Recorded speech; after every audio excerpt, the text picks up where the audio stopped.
Hello, Assalamu alaikum. This is me, Salma Muinsaima, and welcome back to my another vlog. দেশ ও দেশের বাইরে যে যেখান থেকে দেখছেন এবং আমাকে শুনতে পাচ্ছেন সবার জন্য আমার পক্ষ থেকে রইল প্রাণ ঢালা শুভেচ্ছা ও ভালোবাসা।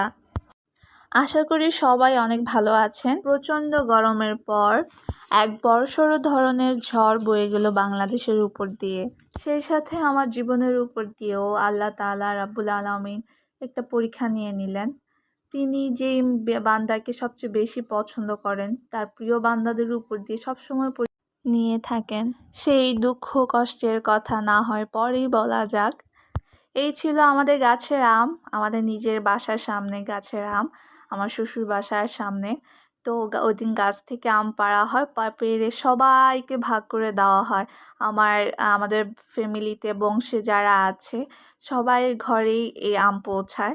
আলহামদুলিল্লাহ সবাই পায়, এমন কেউ নাই পাগলা এলাকা বা নারায়ণগঞ্জে যে আমাদের গাছের একটা গাছের আম সবাইকে সুন্দর করে ভাগ করে দেওয়া হয়।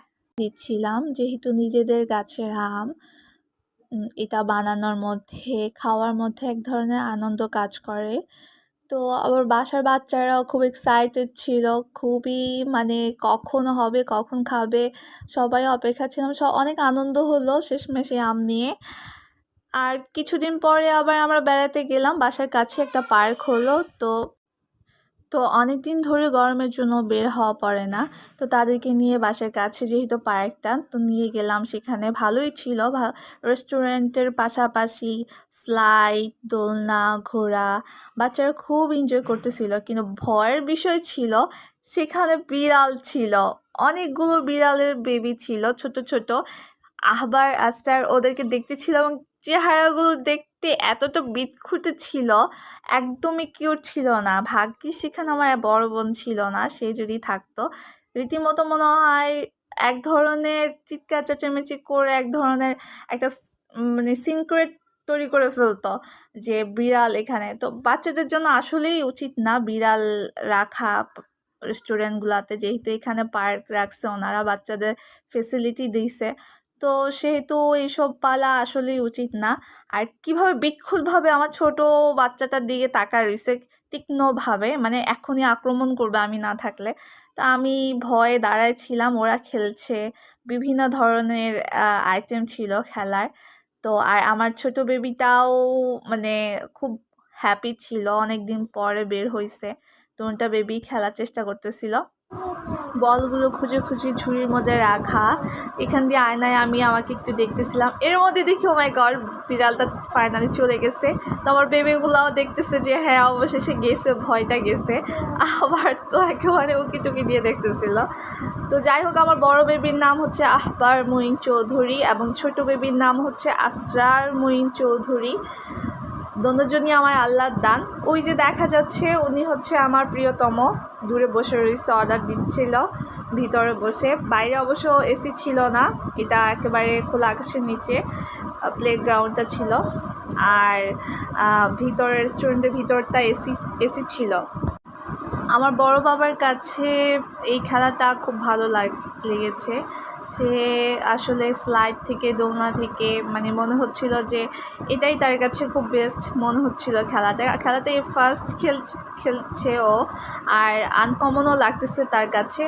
তো সে কাউন্ট করতেছিল একটা একটা করে, বল খুঁজে খুঁজে বের করে সে বল ফালাচ্ছে, খুব মজাই পাচ্ছিল। আর ছোটো বেবি খুব দেখতেছিল যে বিড়াল আবার আসতেছে নাকি, সে ভয়ে আতঙ্কে ছিল। এর মধ্যে এখানে আরেকটা ছিল যে মানে এই খেলাটা আমি ছোটোবেলায় খুব পছন্দ করতাম, মানে এরকম করে একজন উপরে উঠে একজন নিচে নামে। তো আমি পরে ছোটো বেবিটাকে ধরে রাখছি যে যেহেতু ও নিজের সেফটি নিজে করতে পারে না, বড়জন তো একটু বড় হয়েছে। আমার বড় বেবির বয়স হচ্ছে 3 বছর, ছোট বেবির বয়স 19 মাস। তো তারা ঘুরে ফিরে খেলা শেষ করে অবশেষে আসছে, খাবার চলে আসছে। তো এসেও কোনো মানে স্থির নাই, এসেও সোফার উপরে উঠে ঘুরে ফিরে খেলে মানে রীতিমতো মানে কি বলে বাচ্চারা যে বয় বেবিরা খুবই চঞ্চল হয়ে থাকে। আমার বেবিগুলো আমি মাশাআল্লাহ দিলে আমি এই বিষয়টা খুবই হ্যাপি। বাচ্চা মানেই হচ্ছে দুষ্টামি করবে, বাচ্চারা চুপচাপ বসে থাকবে প্রতিবন্ধীর মতো, এগুলো একদমই আমার পছন্দ না। আমার বাচ্চারা দুষ্টামি করবে, খেলবে, তারা এনজয় করবে, তারা বিভিন্ন খেলা থেকে কিছু শিখবে, নিজের হাতে ধরে খাবে। এই বিষয়গুলো আমার কাছে আমি খুবই লাইক করি। এবং অনেকে আছে নোংরা হয়ে যাবে দেখে বাচ্চাদের হাতে খাবার দিবে না, এগুলো খুবই খারাপ লক্ষণ, এগুলো একদমই উচিত না। বাচ্চারা তাহলে শিখতে পারে না। অবশেষে ওইসব বাচ্চাগুলো প্রতিবন্ধী বাচ্চাদের খাতায় নাম লেখায়। এর মধ্যে আমরা ফিরে আসি। আমি পরের দিন আমার দেখা দেয় যে ওখান থেকে আসার পর রাত্রে আমার প্রচণ্ড পেটে ব্যথা হয়। তো কয়েকদিন ধরে এরকম সিকনেস ভুগতেছি আমি। তো পরে ডাক্তার বলল যে আপনি কিছু টেস্ট করান। তো আমি চলে গেলাম ল্যাবেতে, গিয়ে কিছু টেস্ট করে আসলাম। তো ব্লাড টেস্ট করতেছিলাম। তো এটা আমি একটু মজা করেই ভিডিওটা করছি, ব্লাড টেস্টটা, কারণ হচ্ছে আমার বেবিটাকে একটু দেখানোর জন্য, বড় বেবিটাকে, যে দেখো তুমি খাওয়া দাওয়া ঠিক করে খেলে এভাবে আর কি তোমাকে সুই দিবে না, মানে এই কারণেই আর কি ভিডিওটা করা। পরে বড় হোক ছোট হোক সবাই আসলে সুই দিতে ভয় পায়। আমি রীতিমতো অনেক ভয় পাই সুই দিতে। তো প্রত্যেকবারই যখন আমি সুই দিতে যাই আমি আল্লাহ আল্লাহ মানে আল্লাহ রাসূল ডেকে নামায় ফেলি দুনিয়ায়, মানে চোখ মুখ খিচে বন্ধ করে থাকি। আমি কোনো দিকে তাকাই না, কতক্ষণে এটা শেষ হবে, কতক্ষণে আমি উদ্ধার হব, মানে অবশেষে কোনো এক সময় তো এটা শেষ হবে, সেই অপেক্ষায় থাকি। এরকম করে করতে করতে করতে ব্লাড টেস্ট শেষ হলো। তো যিনি ছিলেন উনি আসলেও খুব ধীরে স্থিরে আমার টেস্ট ব্লাডটা কালেক্ট করলো। তো যাই হোক, এরপর আমি স্বপ্নে চলে যাই। স্বপ্নে আমার কিছু কেনাকাটার প্রয়োজন ছিল বাচ্চাদের জন্য বা আমার বাসার জন্য। ওখানে দেখলাম খুব ভালো, আমি প্রথম নারায়ণগঞ্জ স্বপ্নে যাই। আমার যেহেতু বিয়ের আগে কখনো নারায়ণগঞ্জ আসা পড়ে নাই, তো গিয়ে দেখলাম যে না, খুব ভালো কালেকশনই ওখানে আছে।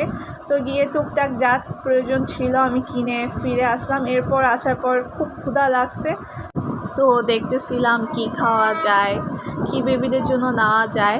যেহেতু মা নিজে খাওয়ার আগে বেবিদের কথা চিন্তা হয়, তো টুকটাক কিছু খেয়ে বেবিদের জন্য খেলনা কিছু খাবার পার্সেল করে নিয়ে নেই। তো দেখতেছিলাম কোন খেলনাটা আসলে আমার বেবিদের বেশি এক্সাইটমেন্ট কাজ করবে, কারণ ওরা অলরেডি ওকে ওকে চিৎকার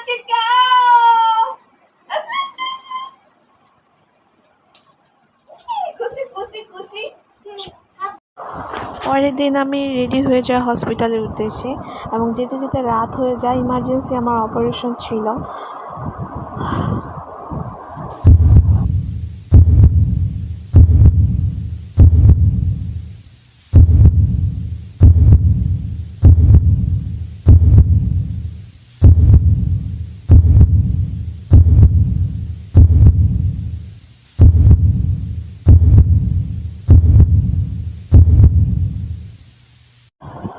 আল্লাহ কখন কার নসিবের পরীক্ষা লিখে রাখে সেটা একমাত্র আল্লাহই জানে।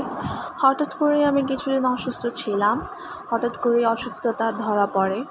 তো জীবনে হয়তো বা কোনো বড় মানুষের দোয়া আমার মাথার উপর ছায়া হয়ে আছে। দুটো সন্তান আছে, তাদের বুকে আমি ফিরে আসতে পেরেছি। আমার মা, আমার বাবা, আমার পরিবার বর্গগণের কাছে আমি ফিরে আসতে পেরেছি। এটাই আল্লাহর কাছে শুকরিয়া, আলহামদুলিল্লাহ। সবার দোয়া ও ভালোবাসা কামনা করছি। আমার ভিডিওটি যদি ভালো লেগে থাকে তাহলে আমার চ্যানেলটি সাবস্ক্রাইব করবেন, এবং নতুন নতুন ভিডিও পাওয়ার জন্য লাইক, কমেন্টস এবং পাশে থাকা বেল আইকনটি অন করে রাখবেন।